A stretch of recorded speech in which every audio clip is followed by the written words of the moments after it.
美之间的 AI 晶片战争，现在正式进入到下一个段位。今天我们来关心到的是华为的升腾950挑战5奈米等级。赶快来看到，这是华为新一代的升腾950家族，确定呢会在明年2026年初就正式的推出，会有2种主要的型号，950PR 跟950DT，而且这一次还会首度的搭配华为自行研发的 HBM 高频宽记忆体，会是大陆第一次尝试在 AI 的晶片最核心，刚刚提到的就是有算力，再加上记忆体的双核心上，等于是摆脱了来自于西方的供应链。制程呢有什么特别的地方？现在根据了解，会采用的就是中芯国际具有5奈米等级 N+3 节点来进行制程哦。那所以节目一开始我们特别请教尚志哥怎么看呢？升腾950如果采用中芯的刚刚特别提到这个 N+3 的这个节点技术，算力表现是真的能够如他们预期的接近5奈米，甚至是更高吗？那刚刚也提到了，还会首度的加入自行开发的 HBM 记忆体，在晶片上等于是有什么样新的一个技术吗？尚志哥怎么看？哇，华为不负众望，在2025年的年底之前，终于推出他们这个升腾950系列的晶片。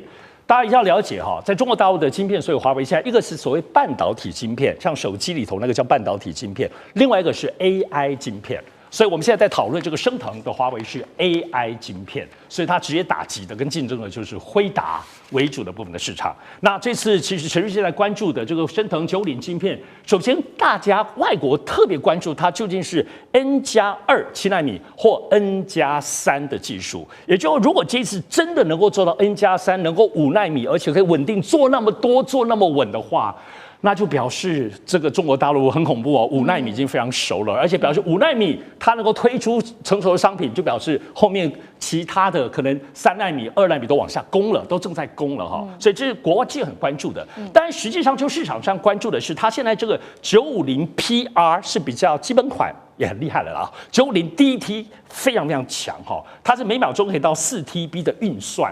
晶片本身，当然我们现在拿跟辉达比吧。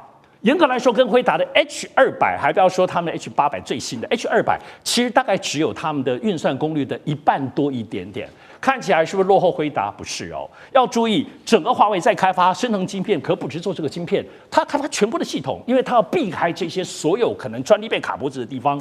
中国大陆最厉害的地方要注意，现在华为的 AI 晶片，首先第一个是它的封装能力，在做这个晶片有它独到之处；第二个，华为自己的通讯网络能力很强，它的晶片彼此的沟通可是比辉达的晶片彼此沟通要更厉害。这一次也有它的光通讯的独特之处。另外第3个华为最来就是它的多晶片的架构，甚至叠来叠去。我过去在视频节目说过，它这个部分能够多到最后变成是叫做 super cluster， 就是超级重极多的大的不了，连来连去，而且彼此大家都能很大的沟通。甚至它有一种叫做零渠，是它的专利技术，彼此之间还有一些特别可以存的效率渠道，是还大家不知道有多厉害。简单讲，华为的晶片虽然还是输辉达，只有 H200的1半，但它整套系统端出来，这个系统的解决方案看起来是香饽饽，而且跟辉达最后比起来，恐怕不会输哦。所以这次年底之前，华为这个 AI 晶片为什么一新耳目？国际很担心，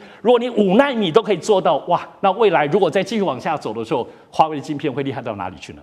好，这个是华为的 AI 晶片，现在这个美国看在眼里，当然也是非常的紧张了。那所以中国大陆的政府也乘胜追击哦，这个是彭博最新披露，其实也是非常的担心，因为大陆现在考虑要推出一项金额700亿美元，换算高达2.2兆新台币的半导体奖励计划，是目前呢全球规模最大的，而且是国家支持的半导体计划。那 AI 沙皇是这样说的，他说中国大陆先前拒买辉达的 H200，很可能就是因为有这一套扶植计划，所以他们有了底气可以做这样的决定。那路透也说了，已经中国明确的要求了，说不得采购外国的 AI 晶片，会让这些价值数十亿美元的订单来流向本土。一直到2028，国产晶片制造商的市占率就可以突破到90%。辉达危机会在眼前吗？谢老师怎么看？一定会的，因为这个不是说这个产业的竞争，这个牵涉到国家的安全跟机密保护。我跟你讲，所有的芯片它都有内部的这个有这个程式，它可以给你关掉。这个所以这个连商业的很多这些很多的重要的这个制造设备。它这个生产商它都有内部控制的这些这个机制的，为什么呢？我有朋友做这行，他说我们东西卖出去了，结果买货的人不给钱了，不给钱的时候怎么办呢？就说你拒止付钱，对不对？你挑毛病，我把你机器关了。所以这个关别人的机器，这个是做机器人，他的基本上他就有这个能力。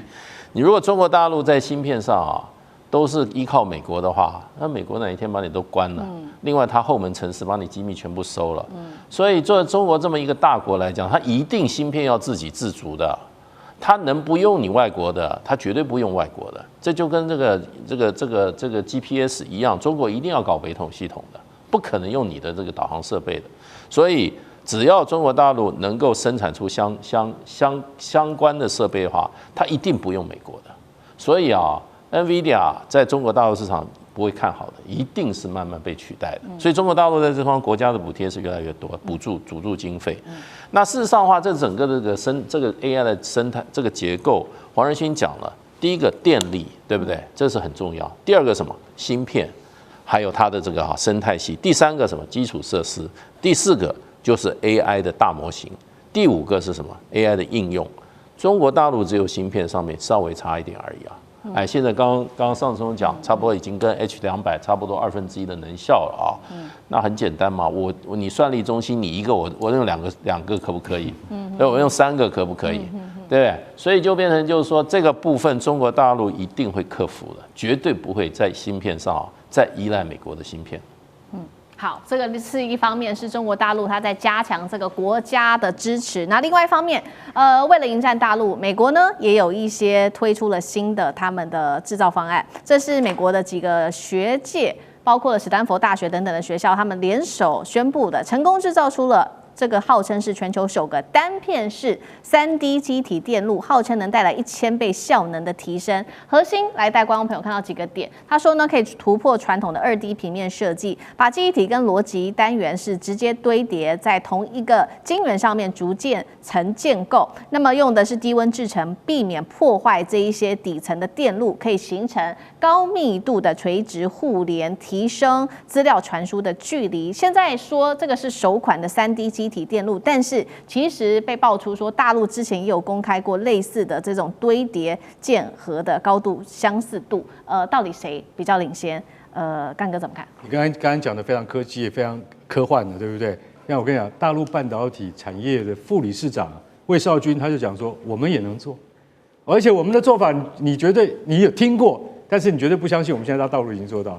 也就是说，真正的黑科技，它用14奈米的制程搭配18奈米的DRAM记忆体人工智慧晶片，结果你知道，他说我的效能可以媲美辉达的4奈米，哇，业界都睁大眼睛，这怎么可能？14奈米跟一个18奈米结合起来可以达到4奈米。他说我是用什么方法？我是用同对同的高密度连接，它可以显著提高它的效率，然后它可以减少什么？减少耗损的时间，你知道 AI 寻找的那个耗损的时间。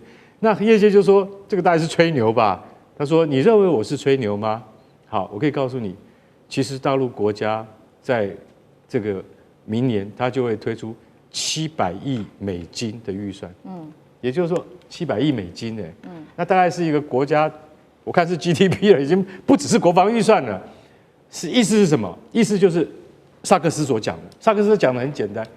当初是我叫川普赶快卖 H200给他，为什么？有一天华为就赶上来了。结果现在我跟你讲，我不确定。萨克斯说我现在已经不确定了，因为我发现大陆不要，或者是说他说对于这个国内企业要购买那个川普已经同意出售的 H200，他这个大陆这边会有审核机制，代表什么？代表说其实大陆他不是那么希望 H200卖过来，所以萨克斯他其实是有远见，他认为说总有一天会被大陆的华为给赶上来，给追过去。所以萨克斯他现在也很担心，他跟黄仁勋是一样的，他们都是有远见，他们会害怕。所以你现在看看到底将来会怎么样？